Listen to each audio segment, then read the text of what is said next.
اولاد ہے، نہ کسی مدرسے میں گئی، نہ کسی یونیورسٹی میں گئی، کیسے وہ ایسی تابعدار اولاد ہے کہ باپ بیٹے سے مشورہ کر رہا، میں نے خواب دیکھا ہے، اس خواب میں میں دیکھ رہا ہوں کہ میں تمہیں ذبح کر رہا ہوں. تو نبی کا خواب وہی ہوتا ہے.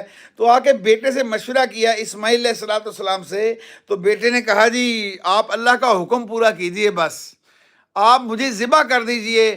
اور کہہ رہے کہ مجھے الٹا لٹا کر اپنی آنکھوں پر ابا جی پٹی باندھ لیجئے، کہیں باپ کی شفقت بیچ میں نہ آ جائے. اور جب ایسا کیا انہوں نے چھری چلائی اور چلا ہی دی چھری، اور پھر اللہ نے جنت سے مینڈا لا کر چھری کے نیچے کر دیا.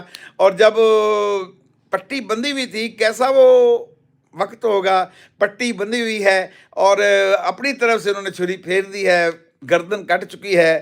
اور جب پٹی اٹھائی ہے تو کیا دیکھتے ہیں، مینڈا پڑا ہوا ہے اور اسماعیل علیہ السلام پاس کھڑے ہوئے ہیں. وہ ایسی ذات ہے، وہ قربانی مانگتا ضرور ہے، وہ لیتا نہیں ہے. یاد رکھیے یہ بات، وہ لینے کے بعد